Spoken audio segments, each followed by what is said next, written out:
Alright, we have some more Battlegrounds gameplay here, and I somehow hit top 3. I don't know how I did this.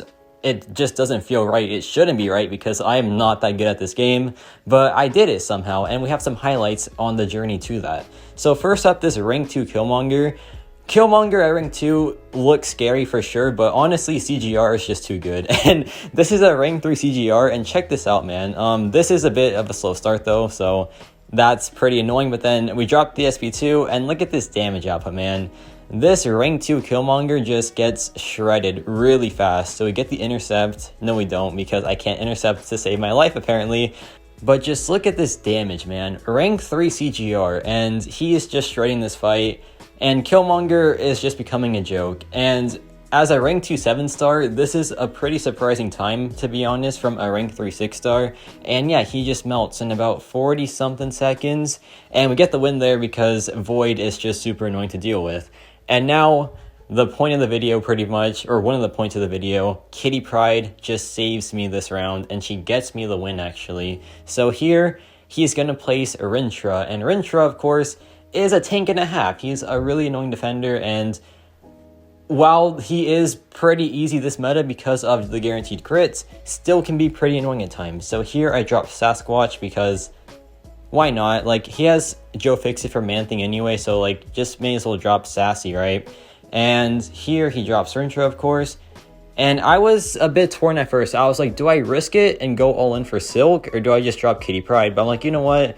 He's gonna finish at high health for sure, so I'm just gonna drop in my Kitty Pryde just to save hopefully a lot of health. And this comes in clutch for sure, because the finish, like the match finish, was a bit close, man. It was just way too close. So Kitty Pryde honestly is becoming my favorite Battlegrounds attacker right now. She is so fun to play, and she is just so safe. Like right there, I miss so many intercepts and I get clipped, but the miss just saves me way too often, and I am just a kitty crutch at this point. I am so bad at intercepting, but with her it just feels so easy, so I love it a ton. And yeah, she's also great for Mephisto, who is super annoying this meta. She is great for champions like Havoc as well. Any just annoying defender she takes with pretty much absolute ease, like Nick Fury too, who has 2 lives. She just is great. She is just so great this meta, and I really appreciate her now. I was thinking that she was falling off a bit, but after this meta, she isn't. She is just that good. And here I dropped the SP2, and that damage output is just wild. And it gets me the win, man. That was super close, and Kitty Pryde being, you know, just a goddess at saving health is what got me the win. So that is pretty cool. And now we have this rank 2 Terrax, which is terrifying, obviously, dude. Terrax is so annoying to deal with because in this meta, if you're in the Recall Masteries and the opponent has a lot of debuffs, you just don't regen at all and you just melt really fast. But Kitty Pryde here just doesn't take damage, and this is why she is so good for this meta, because that damage reduction is so clutch. It just saves you so much health, and in this meta where Recall Masteries are really important, you want those champions that don't take too much damage output, and Kitty Pryde is the perfect example for that because her phase is just that good. So this fight just goes insanely well. I dropped the SP1 here again to build up my Incinerates, and so far so good. We haven't taken too much damage output here. We've taken some damage from like the rock field, but besides that, it's not going too bad. So I dropped the SP2 here, and it does some pretty nice damage output. I think he's running Iniquity though, which reduces our attack rating, so that does factor into this a ton. But it gives us the win, so I'll take it, man. Rank 2 Terrax, 51 seconds, not bad in the slightest, given that he probably has Iniquity. And here we have the match to get me to Celestial 3. This, I was so nervous, man. I was so nervous. I was like, okay, first of all, it's Next. Next is a super good player, so I was like, okay, I'm kind of just done for, to be honest. But I got a good draft, thankfully, and that kind of did save me in the end. So here he picks Gambit. Rank 2 Gambit, terrifying, dude. Gambit is a monster this meta. He can just one-shot, at rank 2, pretty much anyone in the game. Like, just flat out anyone in the game, and that is terrifying. There I pick Hulkbuster and Nova for some defense, and he has a lot of options here. He has Kitty Pryde, he has Bishop, who is rank 2 by the way, terrifying. He picks rank 2 Mysterio, which is honestly just as, if not more terrifying. And here I am with a rank 3 man thing and a dream. So I wasn't feeling too good about this, but I picked CGR, which is a massive help for that Mysterio. And things are looking pretty good now because he doesn't have a man thing counter besides, I guess, Bishop. Bishop does work kind of, but it can also be a very, very like sketchy matchup. He picks Stark Spidey, which is terrifying because Stark Spidey, a top tier attacker, right? And here he rolls because he doesn't get a man thing counter, which makes sense. And he gets Photon instead, which is pretty terrifying, right? Photon, I cannot fight her still to save my life. Like, sometimes I get lucky and do it decently, but usually I just mess up big time.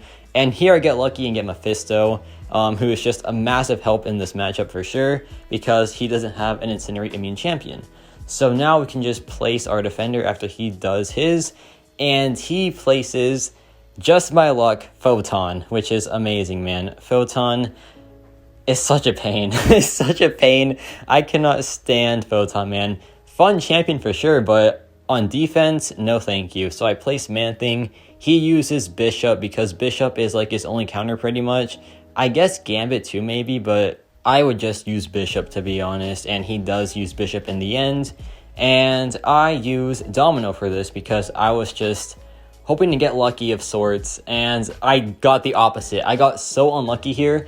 It is unreal. Like, the ending of this matchup is just, it made I was just so taken aback. So check this out. The start is pretty decent. We do some pretty nice damage output here. We fail the untouchable actually at the start of the fight, which is pretty cool. And there, she triggers it because of the perfect hit, which is whatever. And it's a good start. Like, check this out, man. This damage output is pretty crazy. We drop the SP2, and it almost one-shots her. But then check this out. We get the intercept, and Domino fails the guaranteed crit thing. Why? Why does she do that? Why does she fail her own abilities? It's so silly, and it cost me this one round, and I was like, dude, no way I lose because of Domino's RNG going against her. But it's whatever, man, because in the end, something happened over there, and Man-Thing came in clutch. My rank 3 Man-Thing, who had a dream, accomplished his dream, and came in clutch for me for defense. So Man-Thing with the big wins, and now it is time for round 2. And things are looking pretty good here because I have Mephisto, which he has no counter for. So I was hopeful here. I had some hope that I could actually win this somehow. And I placed my Mephisto because, yeah, it's the obvious thing to do. He places Korg, which is smart because I have no counter for. Or so I thought. I went with Hulkbuster here, and the result is honestly pretty surprising. So he goes for Stark Spidey, which makes sense. Stark Spidey can just heavy him, I think, and he'll take some damage for sure, but it should be pretty decent at best, I would say. But we go for Hulkbuster here, and check out Hulkbuster, who, by the way, is going to be a 7-star champion. So we get the intercept, thankfully, and then we get it again, and I miss it this time, which is whatever, and here I get hit, actually, which, look at that tank, man. He tanks the damage like it was nothing. So overall, a really safe champion, and check out this damage output. 40,000 SP1, we go back in, 11,000 mediums, miss the intercept, so that's whatever. We get it there though. We drop the SP1 again, and another 40,000 damage into a combo, and that was a 34-second Korg takedown with Hulkbuster. And this actually gets us the win. So I was so happy, man, because this was the matchup for Celestial 3, and I was just so pumped, man. I was like, no way I actually did it, but hey, I did it, right? Of course, I will drop down eventually. Like, this is just, it's an accident, right? It's an accident. It's not on purpose. Like, I'm not actually just good at the game. It was just all by chance, pretty much. But still pretty dang cool, and here is the result. We get the win, we get the extra points, and you're going to see that we get that plus 15, and that plus 15 gives us that Celestial 3. And it's just insane, man. Like, I didn't think I would do this good so far, but honestly, it's just been luck. So I'll take it, though. It's pretty cool. I'm going to drop down pretty soon, probably. I expect to, at least.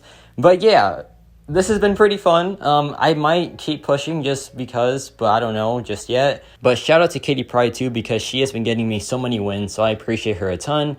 And yeah, that's about it for me.